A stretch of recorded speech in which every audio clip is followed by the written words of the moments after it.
The champagne glass felt cold in my hand as Tyler Brooks leaned back in his chair, laughing with his groomsmen. His voice carried across the rehearsal dinner table. "Charlotte thinks I'm cheating," he said loudly, grinning. "She reads too many drama stories online." Everyone laughed.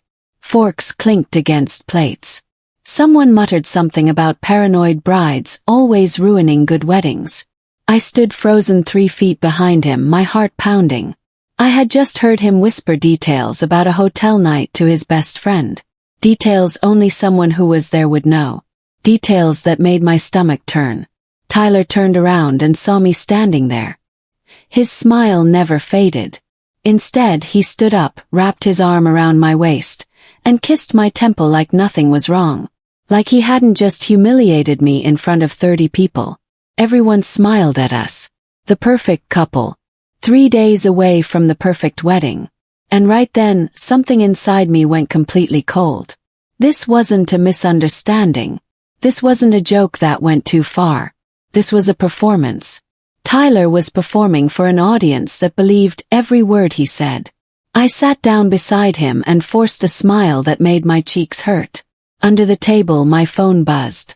Another credit card alert. Another charge from a hotel we had never visited together. Tyler stood up and raised his glass higher. Everyone went quiet, watching him with warm smiles. He looked at me with soft eyes and squeezed my hand. "I want to say something serious," he began. "There have been some rumors going around. Some people think I'm not faithful to Charlotte." My breath caught. He was doing this here. In front of everyone. "I want everyone here to know that those rumors are completely false," he continued, his voice gentle and hurt. "Charlotte has trust issues from her past. I understand that. I'm patient with her because I love her. Gaslighting wrapped in charm. Manipulation dressed up as understanding." He made himself look like the saint and me look like the broken one who needed fixing. Every eye in the room turned toward me, waiting, watching, expecting tears or anger or some kind of dramatic scene that would prove Tyler right about me being unstable.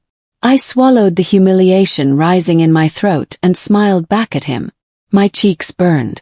My hands shook under the table. But I smiled. Inside, my pulse hammered so hard against my ribs I thought everyone could hear it. Under the table, I looked at my phone again.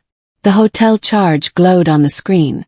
The date matched exactly when Tyler said he was visiting his sick mother. My name is Charlotte Flair. I'm 34 years old, and I'm a wedding coordinator. I've spent the last 10 years building other people's perfect days while quietly putting my own dreams on hold. I met Tyler Brooks 5 years ago at a charity event. He was charming and ambitious, running his own construction company. Everyone said we were perfect together. The planner and the builder. The organizer and the dreamer. What they didn't see was how much I sacrificed to keep his dreams alive. I co-signed loans when his business struggled. I handled his invoices and chased his clients for payments when he was too busy. I delayed launching my own planning firm to stabilize his finances first. Everyone saw Tyler as this ambitious entrepreneur. I saw him as someone who needed constant saving. Someone who took and took while I kept giving. But that night at the rehearsal dinner, watching him smile while publicly humiliating me, something shifted. I started questioning everything I thought I knew about him. About us. About the last 5 years of my life. I remembered the first strange expense I found 6 months earlier. A vendor payment labeled client meeting that seemed too expensive for a business dinner. When I asked about it, Tyler laughed it off. I believed him because I loved him. But now, nothing felt believable anymore. 6 months earlier, I had been sitting at my laptop late at night, balancing accounts for Tyler's business like I always did. That's when I saw it. One unfamiliar vendor payment for $800, labeled simply as client meeting. $800 seemed excessive for a construction business dinner. I stared at the transaction for a long time, my finger hovering over the mouse. Part of me wanted to ignore it. Part of me knew I should ask. The next morning I mentioned it casually over coffee. Tyler barely looked up from his phone. Construction dinners run expensive, he said, shrugging. Big clients expect nice places. You know how it is. I nodded and dropped it. I believed him because I wanted to. Because questioning him felt like I was being the paranoid girlfriend everyone always joked about. The one who ruins relationships by not trusting enough. But now, sitting at this rehearsal dinner 6 months later, that memory burned in my mind. How easily he had dismissed my concern. How quickly I had accepted his explanation. I thought about all the other times I had pushed down my doubts. All the times I had told myself I was overthinking. All the times I had chosen to believe his words instead of my instincts. Across the table, Tyler's phone lit up with a new message. The name was saved as just a single letter. I waited until Tyler got up to refill his drink. Then I followed him toward the hallway near the restrooms. My heart was racing, but I kept my voice quiet and calm. "Who is Elle?" I asked, looking directly at him. His expression changed instantly. The warm smile vanished. His eyes went hard and cold in a way that made me take a small step back. "You're embarrassing me, Charlotte," he whispered harshly. "In front of everyone. On our rehearsal dinner night. Can you stop acting so insecure for once?" His tone wasn't defensive. It wasn't the voice of someone caught off guard by an innocent question. It was angry, controlled, like he had been waiting for me to ask so he could make me feel guilty for asking. "I just wanted to know," I said quietly, hating how small my voice sounded. "It's a client," he snapped. "Lucas." I saved him as Elle because I text him constantly about the Jefferson project. "But thank you for making me look like a cheater in front of my family." I apologized. I actually apologized to him, even though my stomach was twisted in knots and every instinct screamed that he was lying. We walked back into the dining room together. His hand tight on my elbow. As we sat down, a waitress walked past and gave me a long, sympathetic look. Then she placed something on my plate and walked away quickly. I excused myself to the bathroom, my hands shaking as I picked up the folded paper the waitress had left on my plate. Inside the bathroom stall, I unfolded it carefully. It was a receipt. From the same hotel that had charged our credit card. 2 dinners. A bottle of expensive wine. The date was 3 weeks ago. And at the bottom, someone had signed for the meal. The signature wasn't Tyler's. It was a woman's name. Laura Bennett. I stared at my reflection in the harsh bathroom light. My makeup was perfect. My dress was beautiful. I looked exactly like a happy bride should look the night before her wedding weekend. But my eyes looked empty. Tired. Like I had been fighting a battle I didn't even know I was in. For the first time I didn't feel like crying. I didn't feel like confronting Tyler or making a scene. Instead, I took out my phone and photographed the receipt from every angle. Then I folded it carefully and put it in my purse. Something had shifted inside me. I wasn't going to react anymore. I was going to observe. I was going to collect. I was going to be smart instead of emotional. When I returned to the table, Tyler smiled at me like nothing had happened. Smiled back. But everything had changed.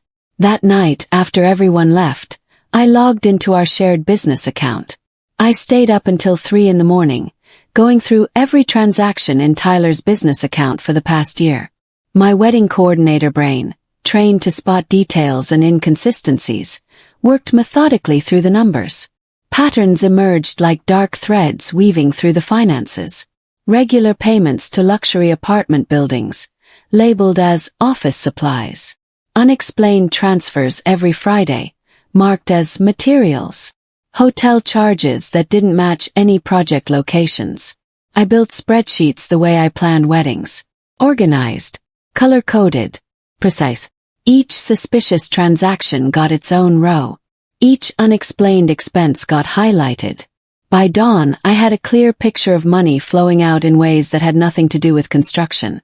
Tyler found me at the kitchen table that morning, my laptop surrounded by coffee cups and printed bank statements. He looked at the papers and laughed. "Working on wedding stuff?" he asked, kissing the top of my head. "Just some planning," I replied quietly. He didn't look at the screen. Didn't notice the spreadsheets weren't about flowers or seating charts. He poured coffee and left for work, whistling. The more evidence I found, the quieter I became around Tyler. I stopped asking questions. Stopped bringing up concerns. Stopped pushing back when he dismissed my worries. Tyler noticed the change and called it maturity. "You're finally relaxing," he said one night. "I knew you'd calm down eventually." 3 days later, I received a message from someone who claimed to know the truth. The message came from someone named Jordan Mitchell. It was short and careful. "I used to work for Tyler's company. I need to talk to you about something important. Can we meet somewhere private?" My first instinct was to delete it, to pretend I never saw it. But I thought about the receipts, the transactions, the hotel charges. I thought about how Tyler had made me apologize for asking a simple question. I agreed to meet Jordan at a small coffee shop across town, far from anywhere Tyler or his friends would go.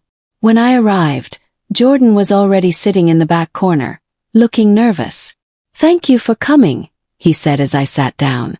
I wasn't sure if I should reach out, but I couldn't stay silent anymore. He explained that he had worked for Tyler's company 2 years ago. One afternoon, he had seen Tyler at a restaurant with a woman who wasn't me.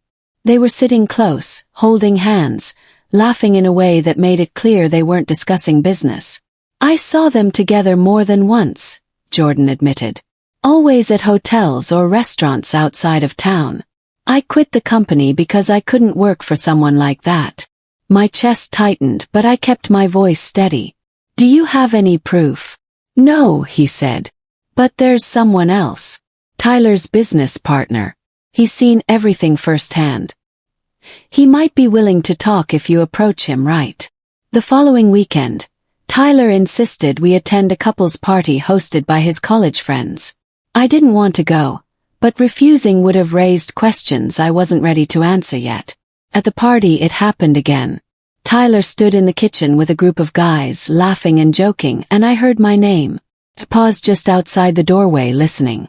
"Charlotte's been extra paranoid lately," Tyler said, his voice loud and amused. Checking my phone, asking about charges. I told her she needs to relax before the wedding. Everyone laughed. One of his friends said something about women always getting crazy before big events. Another joked that Tyler must have the patience of a saint. I walked into the kitchen with a smile, and everyone went quiet. Tyler immediately put his arm around me and kissed my cheek. "There's my beautiful bride," he said warmly. I noticed how easily he controlled the narrative. How smoothly he turned my legitimate concerns into proof that I was the problem, that I was unstable, that he was the victim of my paranoia. Throughout the night I played along, laughed at the right moments, collected mental notes of who believed him and who looked at me with pity. Later that evening, someone mentioned they had seen Tyler apartment hunting alone. The comment was casual, thrown out during a conversation about real estate, but it landed like a stone in my chest. That night I checked our joint email account. The email confirmation appeared at the top of the inbox. A luxury honeymoon package to the Maldives. 2 weeks at a 5-star resort. The total cost was $28,000. We had never discussed spending that much. Our original honeymoon budget was $8,000. This was more than triple what we had agreed on. I confronted Tyler the next morning. He was getting ready for work, adjusting his tie in the mirror. "When did we decide on the Maldives package?" I asked, holding up my phone with the email displayed. "I upgraded it," he said casually. "You deserve the best, Charlotte. Don't worry about the cost." "Tyler, that's $28,000. Where is that money coming from?" He turned to face me, his expression shifting to irritation. "You worry too much about money. The business is doing great. I can afford to give my wife a nice honeymoon." But I had seen the business accounts. The business wasn't doing great. It was barely staying afloat. So where was this money actually coming from? I contacted my attorney that afternoon. The same attorney who had helped me review the business partnership agreements 2 years ago when I co-signed Tyler's loans. She reviewed our shared business structure, the co-signed loans, and the credit lines attached to both our names. Then she looked at me seriously. If Tyler is using business credit for personal expenses and the company collapses, you're liable for everything, she explained. That night, Tyler announced we needed to sign new business paperwork immediately. I met with my attorney again, this time bringing all the financial documents I had quietly gathered over the past weeks. She spread them across her desk, studying each transaction with focused attention. This is concerning, she said after 20 minutes of silence. These expenses don't align with normal business operations. And this new paperwork he wants you to sign would make you equally responsible for all business debt. She pulled out our original partnership agreement and pointed to a section I had barely paid attention to when we first signed it. It was a protection clause. Hidden in the legal language were provisions tied to honesty and fiduciary responsibility. If one partner can be proven to have acted dishonestly in financial matters, especially if that dishonesty causes harm to the other partner, the agreement allows for ownership transfer, she explained. My pulse quickened. What does that mean exactly? It means if you can prove Tyler has been dishonest about business finances and it's put you at financial risk, you could potentially dissolve the partnership and retain business assets as compensation. For the first time in weeks, I felt something shift. Not hope exactly, but possibility, control. What kind of proof would I need? Yes. Documentation of financial dishonesty. Witness testimony. Evidence that connects personal misconduct to business operations. I left her office feeling strangely calm. That night, I overheard Tyler on a phone call that changed everything. I had come home early from a wedding consultation. Tyler's car was in the driveway, but he didn't know I was there. As I walked toward our bedroom, I heard his voice through the partially closed door. After the honeymoon, I'll tell her, he said quietly.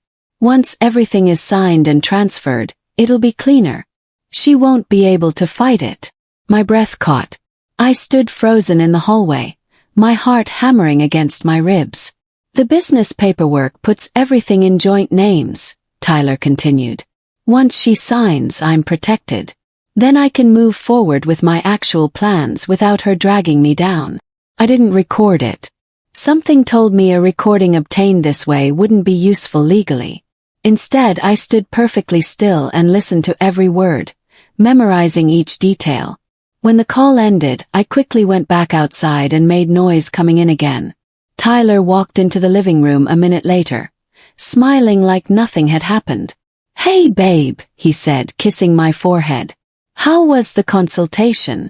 Good, I replied, forcing my voice to stay normal. Really good. That night I couldn't sleep. I lay beside Tyler in the dark, listening to him breathe, wondering who this person really was. The man I had planned to marry in 2 weeks suddenly felt like a complete stranger. 2 days later, a woman arrived at our engagement party. The engagement party was Tyler's idea. Another celebration before the wedding. Another opportunity for him to play the perfect fiancé in front of friends and family. The woman walked in with her husband. She was polished and confident, wearing an elegant dress and a warm smile. But the moment she saw Tyler, her entire body went rigid. Tyler's reaction was even more telling. His face paled. His hand tightened around his drink. His eyes locked on hers for just a second too long. I watched it all happen. I watched them carefully avoid each other all evening. Watched how she positioned herself on the opposite side of the room. I watched how Tyler suddenly became very interested in conversations with people he usually ignored. Her husband was friendly and warm. He introduced himself to me as Paul Bennett, shook my hand, and congratulated us on the upcoming wedding. He had no idea, absolutely no idea about the tension crackling beneath the surface. Laura Bennett, the name from the restaurant receipt. This was her. I kept my composure throughout the party, smiling and thanking people for coming. But I watched Laura carefully, studied how she moved, how she interacted with Tyler without actually interacting with him. Late that night, after everyone had left, my phone buzzed with a message from an unknown number. This is Paul Bennett. Can we talk? I think there's something you should know. I met Paul 3 days later at a quiet restaurant downtown. He looked tired and sad in a way that made my heart ache. I recognized that look because I had seen it in my own mirror recently. I found messages on my wife's phone. He began without preamble. Text conversations with someone named Tyler. First they seemed like work discussions. But then I noticed the timestamps. Late nights, weekends, times when Laura said she was at work events. He pulled out his phone and showed me screenshots. Messages without explicit content, but heavy with implication. Inside jokes, plans to meet, references to our place. I confronted her, Paul continued. She denied everything. Said Tyler was just a difficult client who demanded constant communication. But the more I looked into it, the less it made sense. He showed me credit card statements, hotel charges that matched the dates Tyler had told me he was visiting his mother, restaurant receipts from places Tyler and I had never been together. I don't have proof of physical infidelity, Paul admitted. But I know my wife. And I know when I'm being lied to. I shared some of my own findings carefully.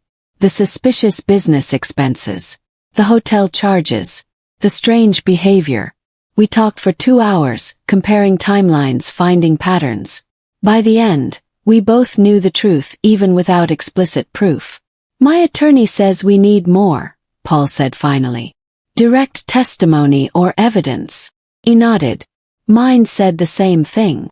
Jordan Mitchell, Tyler's former employee, had mentioned a business partner who had seen everything. It was time to find him. I stopped questioning Tyler completely. Stopped bringing up concerns. Stopped asking about his whereabouts or checking his phone. I became the calm, trusting fiancé he had always wanted me to be. Tyler relaxed immediately. The tension he had been carrying disappeared. He grew more affectionate, more attentive, more confident that he had won. He also grew bolder. Stayed out later without explanation. Spent money more freely. Made plans without consulting me. Each mistake, each moment of overconfidence, gave me more documentation to add to my growing file. One evening, Tyler pushed new business paperwork across the kitchen table toward me. The same documents my attorney had warned me about. We need to get this signed before the wedding, he said casually. Just formality stuff.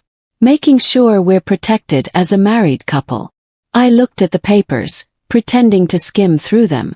Can I have my attorney look at them first? Just to make sure I understand everything. Tyler's jaw tightened for just a second. You don't trust me to handle our business. I just want to understand what I'm signing, I replied gently. He sighed like I was being difficult, but he agreed. I took the papers to my attorney the next day. She reviewed them carefully, then looked up at me with sharp eyes. Charlotte, there's something here we missed before. My attorney pointed to a clause buried deep in the original partnership agreement. Section 14, subsection C, words I had skimmed past 2 years ago without really understanding their importance. This is a fidelity clause, she explained. It states that if either partner engages in deception that causes financial harm to the business or the other partner, ownership can be transferred to the innocent party as compensation. I stared at the words, reading them over and over. Tyler insisted on this clause when we originally signed. He probably thought he was protecting himself, my attorney said with a slight smile. But in this situation it protects you. If we can prove he's been dishonest and that dishonesty has put you at financial risk, this clause becomes enforceable. Hope flickered in my chest for the first time in months. What exactly do we need to prove it? Direct testimony would be strongest.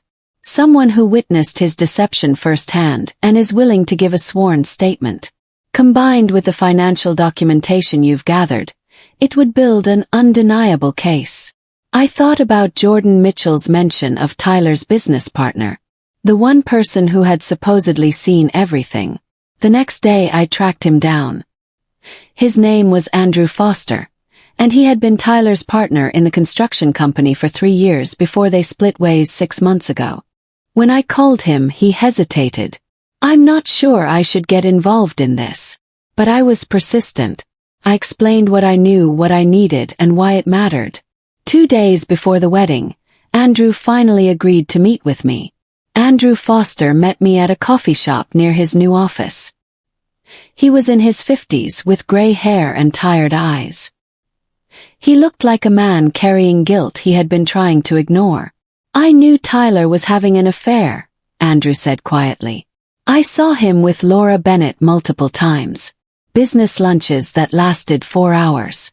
Hotel meetings that had nothing to do with construction projects. Why didn't you say anything?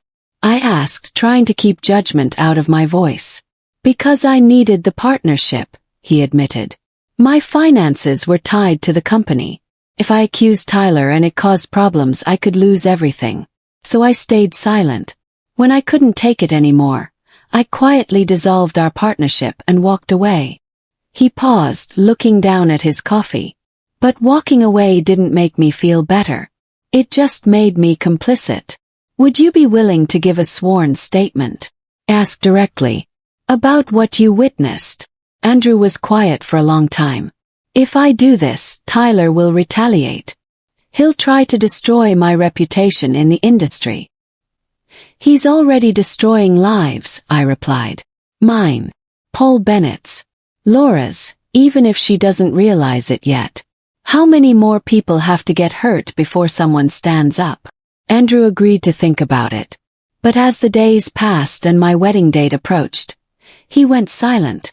No returned calls. No responses to messages. I was running out of time and my key witness had disappeared. 3 days before the wedding, I received an unexpected call from Paul Bennett.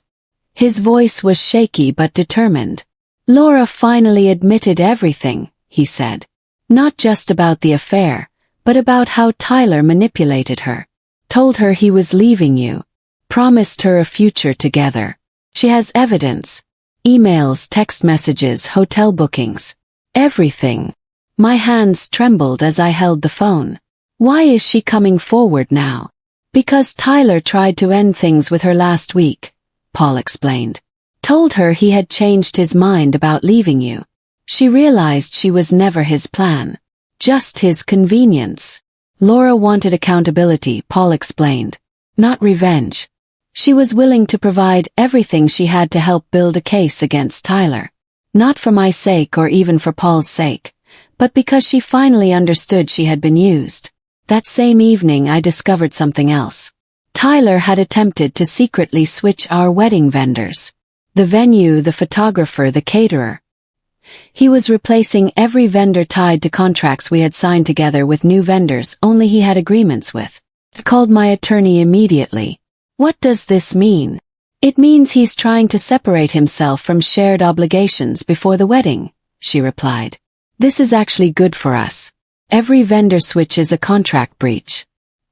He's unknowingly strengthening your legal position. The next morning, Andrew Foster finally called me back. I'll do it, he said simply. I'll give the sworn statement. Andrew Foster submitted his sworn statement to my attorney the following day. It was detailed, specific, and devastating. He described business meetings where Tyler bragged about keeping me in the dark. Hotel bookings he witnessed that had nothing to do with construction projects. Financial manipulations where Tyler used business funds for personal expenses while telling me we needed to tighten our budget. The statement included dates, locations, and specific conversations. It was credible. It was thorough. And combined with Laura's evidence and my financial documentation, it created an undeniable pattern of deception. My attorney immediately filed for emergency mediation due to financial disputes related to our business partnership. Because Tyler and I weren't married yet, this was treated as a business matter rather than a personal one. Tyler received the mediation notice 2 days before our wedding. He called me immediately. His voice tight with confusion and anger. What is this? He demanded. Why are you filing business complaints right before our wedding? We need to resolve some financial questions, I replied calmly. My attorney found some issues with the business accounts. What issues? Everything is fine, Charlotte. This is just pre-wedding stress making you paranoid again. I didn't argue, didn't explain. Simply told him we would discuss everything at the mediation. Tyler walked into the mediation meeting confident and smiling, believing this was just another situation he could charm and manipulate his way through. The mediation took place in a small office downtown. Tyler arrived with a hastily hired attorney, a young associate who looked overwhelmed before the meeting even started. Tyler sat across from me. His expression a mixture of confusion and confidence. He still thought he could control this situation. Still believed I was the emotional, paranoid fiancé who would eventually back down. My attorney began by presenting financial discrepancies, unexplained transfers, hidden expenses, the luxury honeymoon booked without my knowledge using business credit. Tyler leaned back in his chair, waving off each concern with practiced ease.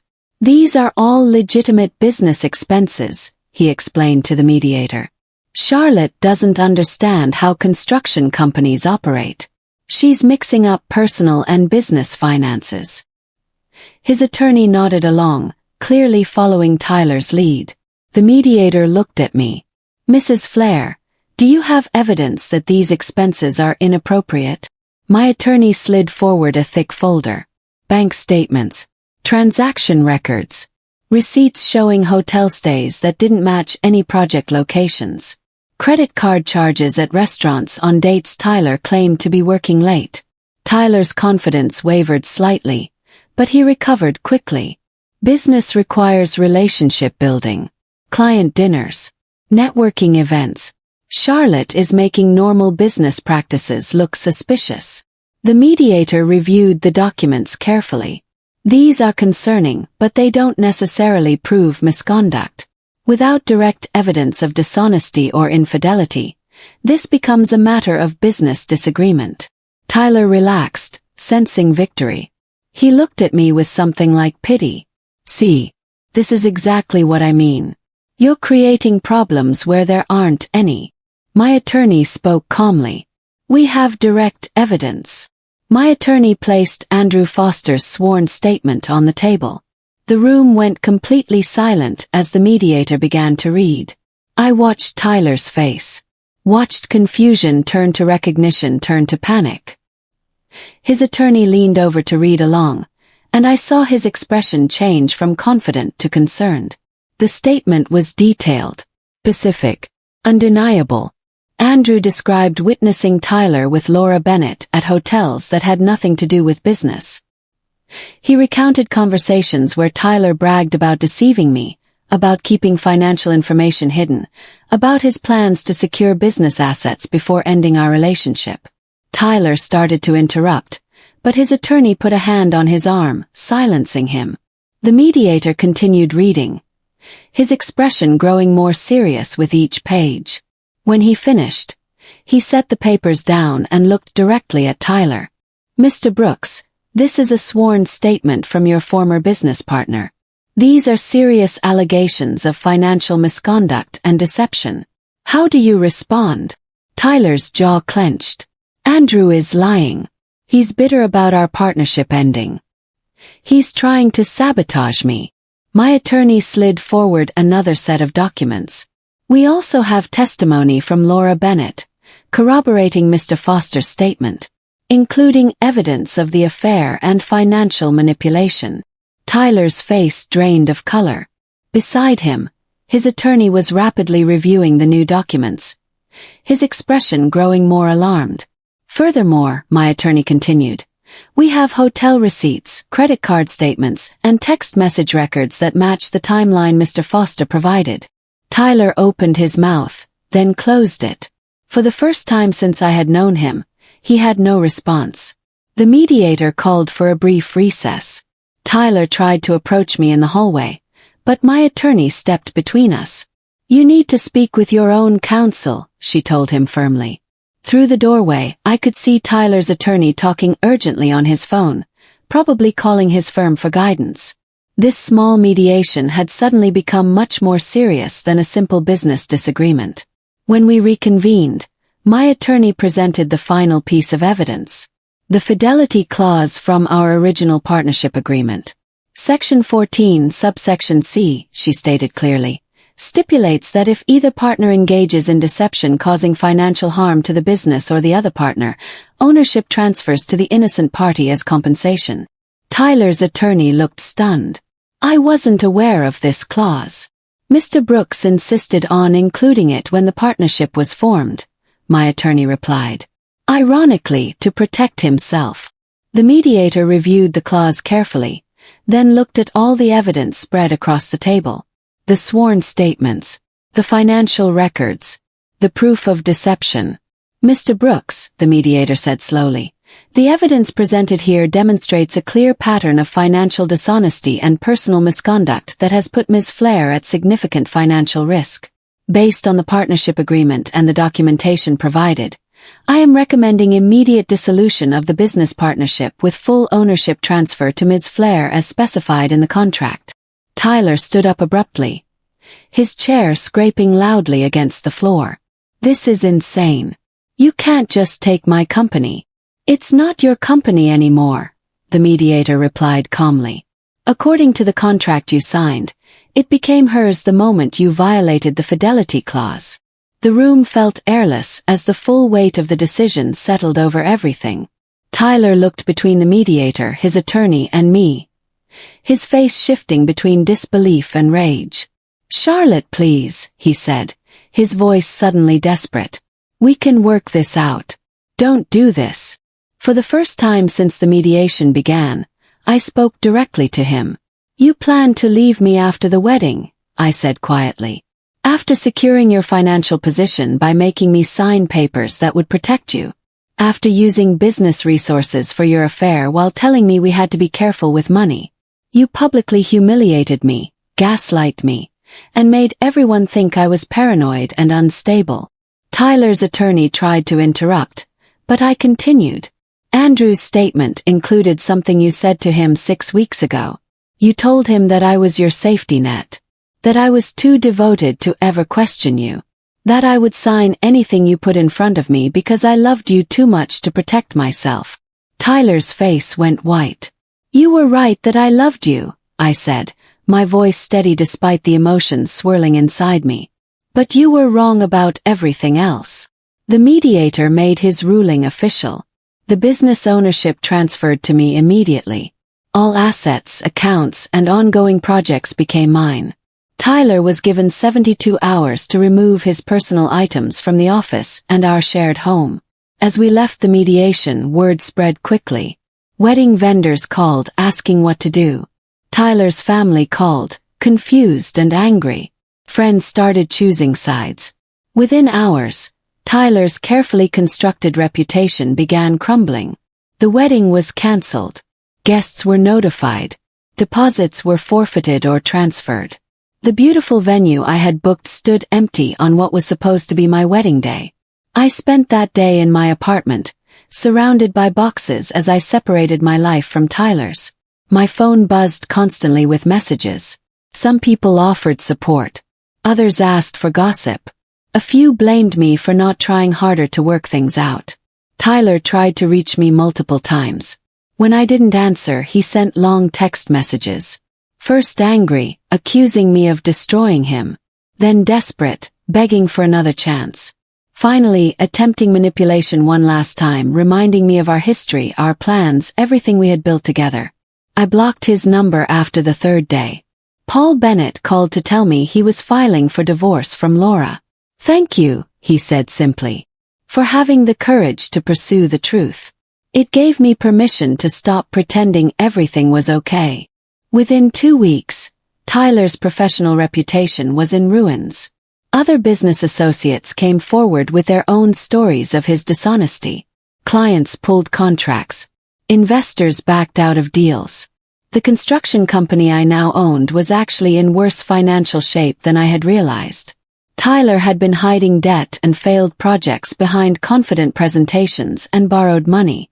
It took me 3 months to stabilize operations, pay off fraudulent debts, and rebuild client trust. But I did it. Without Tyler. Without his charm or his manipulation or his promises. 6 months after the cancelled wedding, I stood in my own office with my own business name on the door. A letter arrived at my office on a Tuesday morning. Not from Tyler, but from a woman named Vanessa Pruitt. She wrote that she had heard about my story through mutual friends and wanted to thank me. She had been going through something similar with her own partner. Finding unexplained expenses. Being told she was paranoid. Feeling gaslit and manipulated. My decision to trust my instincts and protect myself had given her the courage to do the same. That letter changed something in me. I realized my experience, as painful as it had been, could help other people recognize the signs earlier than I had.